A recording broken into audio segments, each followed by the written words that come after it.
Yeah, I feel like this one has been a long time coming. Today we're doing one on Sakura Haruno, which... No. Wait. Yes, she was obviously the first waifu I ever cared for, so that's just how it is. But when it comes down to it though, it doesn't really change the fact that I still think she's about useless as Yukari is from P3, because I am not letting her get any type of victory whatso dang ever. But that being said, I am willing to actually hold this as like a trial for her, because I have now found out that we have been hoed. Greetings, peasants. How goes the... By the poop! We have been played. We have been put into a whole situation where camels are set on fire, the sky is falling, and now we all see that the Egyptian pyramids were black. That's essentially what we have here. We have a lot of hoo-ha. We've been lied to. We have a difference between anime Sakura and manga Sakura. I'm not gonna lie, when I found out that she's a lot more caring in the manga than she is in the anime and they hoed her just to be an asshole, I was like, you a bitch. You know why you a bitch? Cause I said so. You just a bitchy bitch. You a bitch McBitcherson. So that was like basically nothing? You just lied to me? I'd slap your shit, Period. I'm not gonna sit here and lie. But regardless of all of that, let's just keep very much a stack. This is again the first waifu I ever liked, and to be real, this is the reason why I have a female character pink hair addiction, because of this chick right here. Part 1 version of her is the best design version of her out of all the other designs, because one's just old, the other one looks like they don't know what they were doing with her, and then the first one was just cute. Not the long hair, or at least you can have the long hair, because I mean it's whatever, but still, when she actually cut her hair off and, you know, kind of did what she did, she looking mad fine here. There was many times where I was like, dang, Sakura looking mad good. If only she wasn't a Sasuke glazer all the time, she could definitely be getting into her cheeks and have them walls broken up into. It will be crumbled by the time I'm done with them cheeks. It is what it is. Now, obviously, the reason why I stopped liking Sakura as much and went on to Madaka, then ultimately to Koneko later on,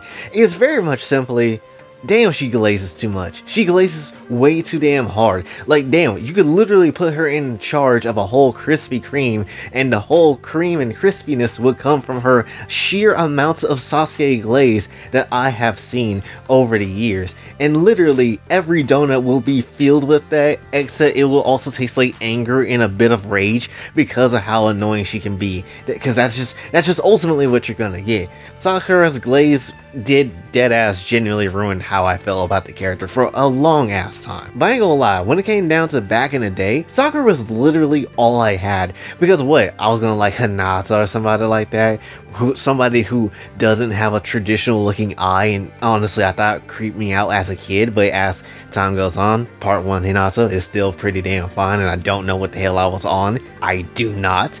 But it was what it was back then. That's how my brain worked. But to keep it very much a stat, I didn't really view Sakura as a good character either, like just growing up. Much less, I didn't really view female characters in anime as much of anything outside of just, I guess, like there just to kind of be there, until Madaka came in, then just straight up being like, oh, so you think a female character can't make for a good main character? Alright then, let me show you how it's done over here. And then, yes, absolutely blew my expectations out the water. That's why I still love Madaka to this damn day, even though she's not the main one I like anymore. But still, nonetheless, that's just how it is. I really didn't think of Sakura as much as just fineness, because let's just keep it very much a stack, the show believes in it too, considering how many ass shots we have gotten of this chick multiple times. It's more ass shots than we have seen from her than pretty much anybody else in the damn show.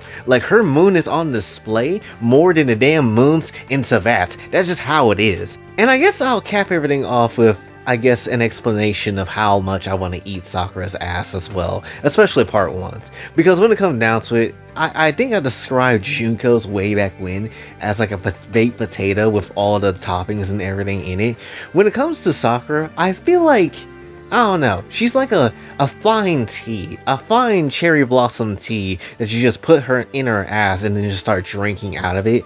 But at the very same time, you put way too much sugar in there and it's slightly kind of ruined. And I just feel like that's kind of the ass cheeks that Sakura kind of has, right? I feel like that's the deliciousness that you're about to get when it comes down to it. Granted, would you really go for that often? No, not really. But it's a fine ass to crack every now and again, right? Still, that being said, you know, as fine as she is and as forgiving as I'm going to be towards her, I guess, for now on, that still doesn't necessarily mean that she's obviously the best person in the damn show, if I'm gonna be honest. We had Rin. Like, she was there. And if we're gonna be honest, she was like an upgraded part 1 Sakura. So, there was that. And she was important. Unlike Sakura. So, again, there was that. Just throw me some ass shots of Rin, and I promise you, we could have had that.